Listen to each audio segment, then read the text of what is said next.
Hello hello hello. चलिए, जैसा कि मैंने जो है आपसे प्रॉमिस किया था, अगला जो है हमारा जो वीडियो रिकॉर्ड होगा वो होगा मॉड के ऊपर। तो मैं हाजिर हूँ आपके लिए मॉड के टॉपिक को लेकर के। मॉड के बारे में आपको पता ही है, इसको एब्सोल्यूट वैल्यू भी बोलते हैं। ठीक है, न्यूमेरिकल वैल्यू भी अगर बात होगी तो वहाँ भी आएगा मॉड की बात।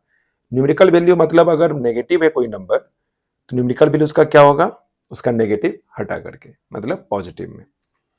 और एब्सोल्यूट वैल्यू ऑलवेज पॉजिटिव या फिर जीरो, मतलब non negative. Non negative means जो पॉजिटिव है या फिर जीरो नेगेटिव नहीं है। और उसी तरह से होता है नॉन पॉजिटिव, मतलब वो नेगेटिव नहीं होगा, पॉजिटिव एंड जीरो, जीरो दोनों में आएगा, नॉन नेगेटिव में भी एंड नॉन पॉजिटिव में भी। खैर, इसके बारे में बात जो है फिर कभी करेंगे। फिलहाल हम आते हैं किस पर, मॉड पे। तो मॉड के लिए मान लो कि हमने y इक्वल टू लिखा मॉड x। सबसे बड़ी गलती जो यहां पर सारे लगभग बाकी बच्चों से, मैक्सिमम बच्चों से ये होता है कि जैसे मॉड आता है तो आपको समझ में आता है कि प्लस माइनस कर देंगे, मतलब मॉड हटा करके प्लस माइनस करेंगे। ये देखो कुछ लेवल तक ये सही है। अगर हमने जो है रखा है कि mod x is equal to 1, तो यहां पर हम लिख सकते हैं कि मॉड एक्स, अगर हमने एक्स हटा दिया तो ये हो जाएगा प्लस माइनस 1। बिल्कुल सही यहां पर। ठीक है, क्योंकि मॉड के अंदर हम 1 रखेंगे तो भी हमारा क्या होगा, 1 आएगा बाहर। और अगर हमने मॉड के अंदर जो है -1 रखा तो भी बाहर क्या आएगा, 1 आएगा। यहां तक ये सही है, लेकिन ये हर जगह पर सही नहीं होगा। मान लो कि हमने लिया है y equal to mod x. अब अगर हमने यहां पर मॉड हटाना है, y इक्वल टू मॉड हटाना है मॉड एक्स, और इक्वल टू हमें लिखना है यहां पर। ठीक है, तो हमारे पास दो बातें, जरा यहां से भी आप देख सकते हैं कि अगर मॉड के अंदर पॉजिटिव है एज इट इज बाहर आ गया, और मॉड के अंदर अगर नेगेटिव है तो वहां पर जो बाहर आया वो तो पॉजिटिव आया। लेकिन अगर मैं इसको -1 के बारे में बात करूं तो माइनस माइनस 1, क्या ये हमें 1 देगा? बिल्कुल देगा। और यही चीज हम कॉन्सेप्ट यहां पर यूज करेंगे अल्फाबेट्स में मॉड को हटाने के लिए। ठीक है, अब कैसे हटेगा वो बताता हूं। बस ध्यान में रखना है कि अगर मॉड के अंदर जो है पॉजिटिव है तो उस केस में मॉड के बाहर एज इट इज बाहर आएगा टर्म जो मॉड के अंदर है। और अगर जो है नेगेटिव है तो उस केस में मॉड के बाहर कौन आएगा, माइनस साइन लग करके, कौन, जो मॉड के अंदर है। चलिए यहां भी देख लेते हैं। तो हमने रखा एक्स को बाहर, ये कब, जब एक्स हमारा क्या रहेगा, पॉजिटिव। और यहां पर आएगा एक्स अगर नेगेटिव है तो इस केस में इनइक्वालिटी में सीखा हमने कि माइनस से अगर मल्टीप्लाई किया क्या होगा, इनइक्वालिटी चेंज होगी। अगर एक्स हमारा लेस देन जीरो है तो माइनस एक्स क्या होगा, ग्रेटर देन जीरो। तो यहां पर लिखेंगे फिर माइनस एक्स। अब हमने पॉजिटिव और नेगेटिव की बात तो कर लिया, रह गया यहां पर कौन, जीरो। तो जीरो को हम कहीं भी रख सकते हैं, दोनों में भी रख सकते हैं, बिल्कुल रख सकते हैं। किसी एक में कम से कम हमें जीरो को रखना ही पड़ेगा। फिलहाल हम दोनों में लेकर चल रहे हैं। तो ये रहा मॉड हटाने का तरीका। ठीक है, अब हम अगला एग्जांपल लेते हैं जिसमें कि हमारा जो है मॉड के अंदर टर्म है x-3। ठीक है, यहां से हमें मॉड को हटाना है। अब इसके अकॉर्डिंग हम लोग जो रूल सीखते हैं तो वहां पर होता है कि मॉड के अंदर x है, बाहर आया तो x पॉजिटिव x मिला, और x अगर नेगेटिव है तो वहां पर -x मिला। बहुत सारे बच्चों के ये मन में ये एक कॉन्सेप्ट बैठ जाता है कि x पर बस कंडीशन लगेगा। नहीं, ऐसा नहीं है। कंडीशन लगेगा जो भी एक्सप्रेशन मॉड के अंदर है उसके ऊपर। यहां पर मॉड में क्या था, x था, तो हमने किया x को पॉजिटिव, x को किया नेगेटिव। यहां पर कौन है मॉड के अंदर, x-3 है, तो x-3 पर कंडीशन लगेगा। तो पहला केस हम लोग ले रहे हैं यहां पर x-3। ठीक है, इसको रखा हमने greater than equal to zero, x-3 greater than equal to zero रखा, तो यहां पर एज इट इज रहा।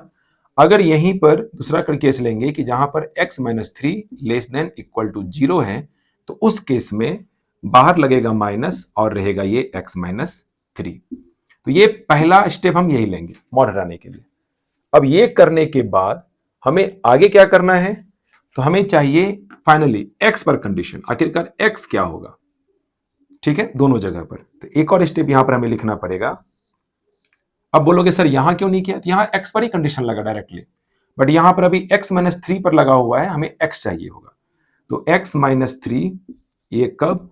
जब x होगा ग्रेटर देन इक्वल टू 3। हमने क्या किया, -3 को शिफ्ट किया इधर, तो बन गया वो 3, और यहां पर -x+3, और ये है हमारा जब x less than equal to 3 है तब। ठीक है, ये चीजों को ध्यान में रखना है। अब थोड़ा इसको ग्राफिकली भी देख लें, आखिरकार ग्राफ हमें इसका क्या मिलता है। हम इसको ग्राफ को दो पार्ट में डिवाइड करेंगे, एक इसके लिए, दूसरा इसके लिए, और फिर दोनों को कंपेयर करके फाइंड आउट करेंगे क्या हम और इजिली इसको हम डायरेक्टली यहां से यहां लिख सकते हैं। तो मेरा जवाब है कि हाँ, लिख सकते हैं। पहले इसके लिए ग्राफ देख लेते हैं। तो यहां पर हमें मिला हुआ है y equal to x, y equal to -x। अब ये दो केस लेकर के, दो अलग अलग लाइन लेकर के भी हम ड्रॉ कर सकते हैं, जहां पर ये कंडीशन लगाना पड़ेगा। और मेरा सिंपल सा तरीका होगा फाइंड आउट करने के लिए ग्राफ के लिए, वो ये है कि हम यहां पर ग्राफ ड्रॉ करेंगे किसी भी एक को लेकर के, कोई सा भी। हम y equal to x pick कर सकते हैं, y equal to -x pick कर सकते हैं, लेकिन जो कॉन्सेप्ट बताऊंगा उसको ध्यान में रखना है दोनों के लिए। हम लोग यहां पर हमने पिक किया y इक्वल टू एक्स, तो y equal to x pick किया, तो लाइन हमारा जाएगा एक इधर, और ये लाइन आगे बढ़ के आएगा इधर भी। चलो हम लोग पूरा स्ट्रेट लाइन पे ड्रॉ कर लेते हैं।